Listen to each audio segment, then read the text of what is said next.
How do you become the best possible salesman? How do you become the greatest salesperson at your industry, in your unit, in your team, in your hierarchy? How do you find a way where you can outperform everybody?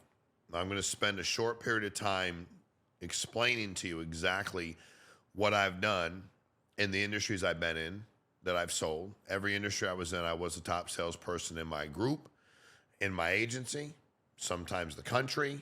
Sometimes I was there for a while and built big organization and sold. Sometimes I just sold and sold to multiple companies, but I've been very, very successful in sales.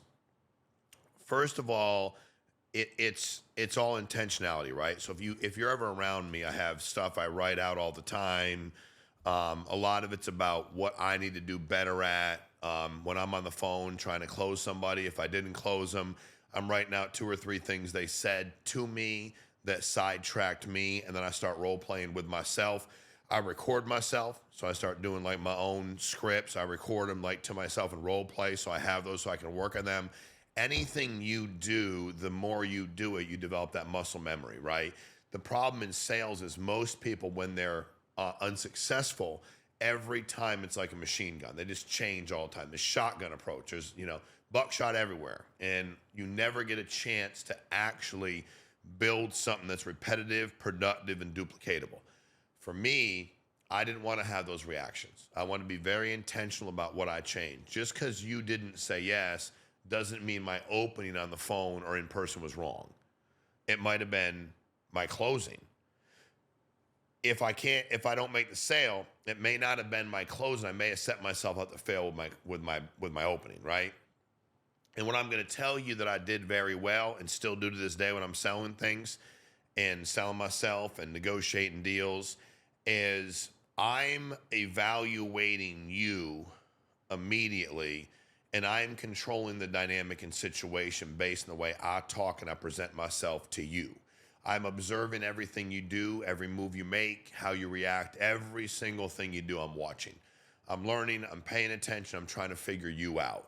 But the thing that you have to present to your clients unequivocally 100% of the time is the fact that you want to be confident and not egotistical. So some salespeople I see are very egotistical, low self-image, really annoying. It's not 1956. It doesn't work anymore.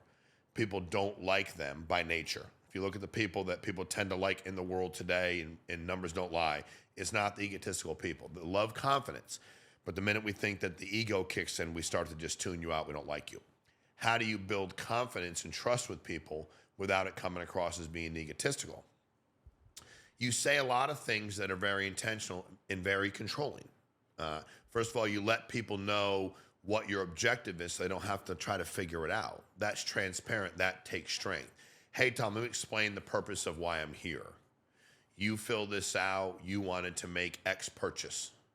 My job is to sell the product that you want to buy. It's my job. Now, I don't need to sell you, Tom, because you already know you want to purchase it. That's why you made the inquiry. What my job is to make sure I find the best product, best option for you and your family, explain everything, answer any questions you got, but we already know that you decided you want to make this purchase. And I need you to hear me on something, Tom, before we get started. You know when a good time for a new bill is, or money out of your pocket? Never, Tom. So the idea that you're going to talk to me about, well, it's not a good time. It's never a good time, but you have a need and a want. But if you're waiting for a perfect time to add a new bill, there's never going to be a perfect time because most people want to keep as much of their money as they can. But you need and want this product. That accomplishes a number of things. Number one, you're in control because you're completely transparent. Number two, you're taking away the objection of, I'm going to look, I'm going to window shop, I'm going to kick tires, I'm going to walk around. We know there's never the perfect time for a new bill, but you have a need or a want or both for this product. You wouldn't have inquired. You wouldn't have walked onto my lot. You wouldn't have come into the showroom. You wouldn't have done those things, Tom. So I'm here for you. I'm going to answer any questions you got. We're going to find the best fit for you and your family today. Also, Tom, you have to understand that what a lot of people will do when they need or want something is they'll go look at it. And as they're looking at it, that'll serve a purpose for 2-3 months. They want it immensely, and then they leave because they feel like they got out of their system. They come back 2 or 3 months later. I'm not your guy. I'm here to help you get into what you want. I'm here to help you put that plan in place for your family. I'm here to help you purchase this home for your family. I'm here to help you buy this car. I'm here to help you. And then if I get pushback, I go, well, explain to me, what was when you filled this thing out and when you walked in off the lot, when you walked into my showroom, what was on your mind? And again, when you start to present like that, people tend not to bullshit you because your strength will supersede the stupidity that will come out of their mouth. You know, when you're a parent, when your kids say something stupid and obnoxious and you go, dude, just do it because I told you to. I'm a lot bigger and meaner than you and I ain't asking again. I pay for the roof over your head, go do it. And they just after a while stop. But if you have no control and you let them walk all over you, they'll never stop saying stupid things. Clients are the same way. So once they realize that this guy's serious, and also you explaining that, hey, Tom, I appreciate meeting with you, but I understand I have a lot of people to meet with. I got appointments all day long today. So I'm glad I was able to get you in. And Tom, that's no BS either. I'm really busy. There's a lot of desire and there is a lot of demand for this product, which is why I'm here. When you start to level set, you take control of a situation. That's the first phase. The second phase is people are still going to, in some way, shape, or form, maybe try to push back. The magic is you're in control while they believe you're making joint decisions because they're okay with joint decisions. They don't want to be spoken down to. They don't want to be dictated to either. Me being vulnerable and me talking to you about that's not dictatorship. That's a partnership, but I am in charge of the partnership. And hey, Tom, if I was buying, you said you work at, steel manufacturer. And if I was buying steel beams because you manufacture them there, I would call you and ask you for help. And Tom, to be honest with you, you'd be my professional that I don't know a lot about steel beams and the integrity of them and what they look like and what I should buy and what I shouldn't buy, what's a good price. I don't know what those things are. So I would lean on you. And Tom, tonight, I expect you to do the same thing with me. This is what I do for a living. I know more about these products than anybody you'll ever meet in your entire life. So I'm here to help fill that void for you. So what I'd like to do, Tom, is if I was saying to you, yeah, but blah, about steel beams, what would you say to me? What your client's going to say? I would tell you that you don't know what you're talking about. Good. I'm not going to say it to you, Tom. It's rude, but let's both, you and I, proceed like you don't know what you're talking about. This is what I do. It's not what you do for a living. So it's getting you to understand that. So you're still continuing to have to control that situation.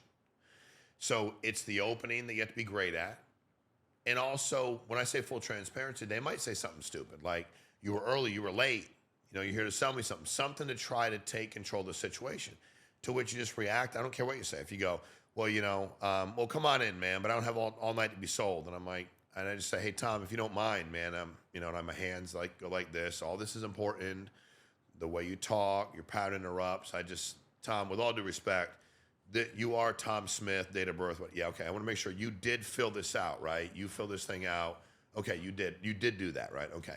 All right, because I have tons of people to meet with, Tom. So if this idea is like you think I'm bothering you when I'm trying to get you the information that you actually requested to see if you can get this product and put it in place for you and your family, or buy this for you and your family, or make this purchase and move on from your car or your house, or this individual siding, or getting a new roof, or getting life insurance, or whatever it happens to be, Tom, make sure we're on the same page. I have plenty of people to meet with.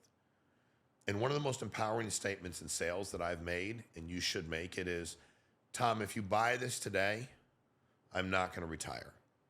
And if you don't buy it today, I'm not going to go broke. You don't have any impact on me financially. I get paid for what I do. Don't get confused.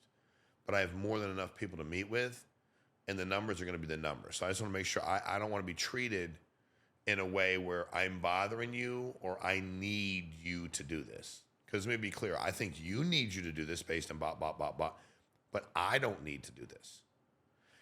Once you start taking and you start identifying the relationship, because you got a client over here and you're over here, and everybody's kind of maneuvering for control and position. And some people need less, some need more. And don't be confused by the people that don't say much, where you think like, oh, they're going to buy it no matter what. I'm not going to do any of this. I'm just going to get to it and I'm going to sell them. Then you get through your presentation where they don't say anything. And they go, no, I'm good. I appreciate it. You didn't lay the groundwork. You didn't talk about there's never a good time for it, so they're not going to be kicking tires. You didn't do all those things because you got lulled into a false sense of security because they were nice, because they nodded their head, because they didn't argue. you still have to do your work throughout, because when you get through that process and you start talking about here's what we're going to do, you start level setting that you don't need them to do this, that you're not contingent upon them, they don't control your situation. When you do all of that, then you're going to move to the closing. And most people think they can sell, but they can't close. If you don't close, you ain't. Bottom line is, when everybody tells me I'm a great salesperson, I'm really good at sales, I go, give me your numbers. And there are guys that are online talking about being a great closer. They ain't never sold shit. I am a great closer. Sorry, I am. I don't apologize for it for any other reason other than it just seems like the right thing to say, because people get weird. I'm great at it. I'm great at it because I know what I want to accomplish. I'm great at it because I do my work leading up to it.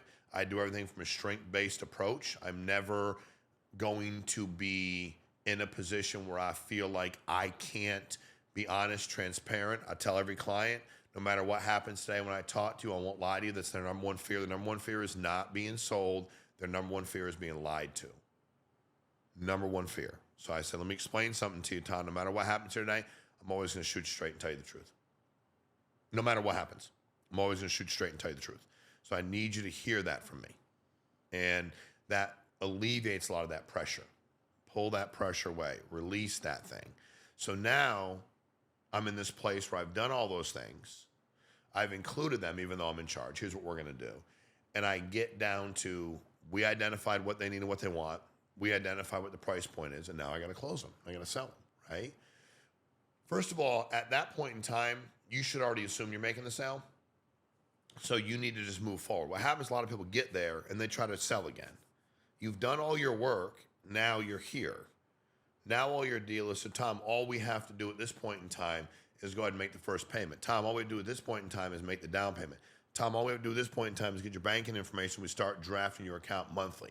All you have to do. And you can't tiptoe in there, because if you're afraid, they'll eat you alive. Oh, we got to start this night? If Tom, since you want the product, we did all this work, you know you need it, you know you want it, and you're eligible, yeah, it starts immediately.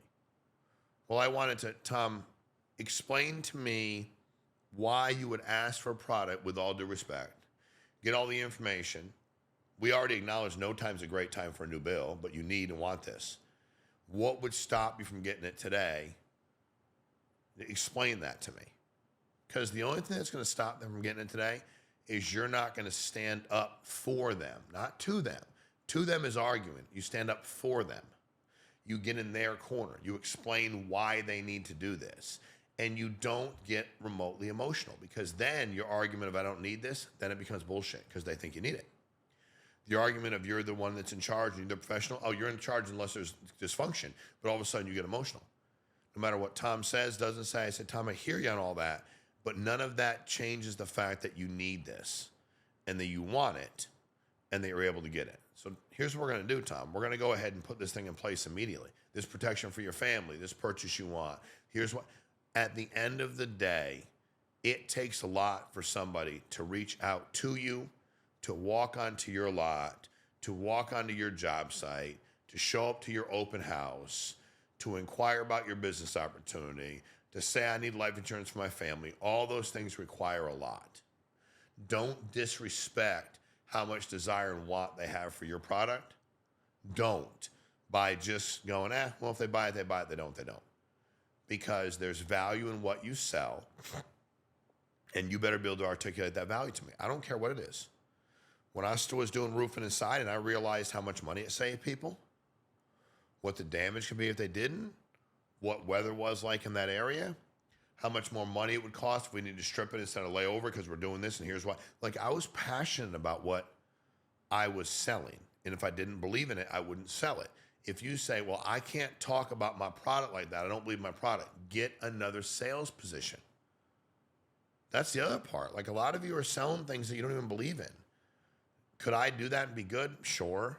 Do I want to do it? No. Could I be great? No, I wouldn't believe in the product like that. I mean, if I thought it was hurting people, I wouldn't sell it. But even if I was like indifferent about it, no, I want products that I'm passionate about. That way, when the client's deciding they're not going to make a purchase or trying to convince me they're not, I hold my ground. And I went out after so many people are like, I met with him, I met with her, I met with a couple. They wouldn't buy. Nobody's going to get them to buy. They're just not going to buy. It's just they're not going to buy, Sean. I mean, I wish they would. They're not going to buy. I'm like, okay. And I would go out there and I would sell them. And I would do exactly what I just talked about. It's in phases. Your initial contract and you demonstrating strength. You're not going to be weak. They're not in charge. You making that connection. You building the trust with your transparency. You level setting about why you're there and what you're doing. You explain that they shouldn't be jumping up and down to spend $257 a month aside from the fact that they need and want this product. They should be ecstatic, but new bills are new bills. When a kid is born, you don't go like, damn it, what am I going to do with it? You have new bills. Like, take care of your kid. It's the way that it works. It's what we do. Something happens to your car. Oh, man, the head gasket blew. New bill. We just handle it. You need and want transportation. You need and want to provide for your kid. You need and want this product. You wouldn't have inquired about it. You find out why they want it. What makes them feel better about it? Is it safety? Is it protection? Is it enjoyment? Is it luxury? Is it keeping up with the Joneses? I don't know what it is. Figure out what it is. Ask enough questions. And every time you make a deposit and share something about you that you think will connect you with them, then you build a better relationship and you get closer to closing. And then when you get to closing, you act like they're supposed to buy it. You act like there's actually no other choice. You act like anything else would be so insanely ludicrous you can't even fathom it. And when they say things that are remotely emotional, it don't matter because you've already explained to them you don't need them. You do not need them. Don't control you. Where people act up is when they think they're in control of you. They think that if they don't do it, you're going to freak out. Nope. I'll just go meet with somebody else who needs and wants this product. Then I explain the downside of not buying it today. Whether it's price point, the economy, the car you're driving now and the condition it's in, the house you're in now is too small for your family, you don't have any life insurance, you want this, the product you want at your house, the roof that you're trying to hold on to, what it could do damage-wise, what the insurance company may or may not think about your claim. If we've already identified it's a problem and you should fix it, and how long do you know it was leaking and not leaking. So the roof itself's not warranted, but the house is insured. But if you knew you're supposed to fix it and you refuse to fix it, then it's not. I walk them through fear of loss too, and then I talk about being honest with them. I talk in terms of here's what we're gonna do, and then I close you because that's what I do. You give me a product, I meet with you over the phone, in person, or through Zoom, and I sell you the freaking product you wanted. That's how you close. That's how you get great at closing. And if there's anything else that I can help you with, please don't hesitate to reach out. We're going to keep doing this because we're trying to help people that are in the sales industry, sales profession, independent contractors get better at what they do. And unfortunately, a lot of you are trained by people that never sold the product. Stop listening to them. Go to a company where the people that train you have actually sold or are selling the product, because the ones that aren't cannot help you. They don't know what they're talking about. This stuff will be foreign to them. So appreciate y'all. Like, subscribe. Please share this with somebody that's in the sales business that needs to hear it. And I always look forward to your feedback.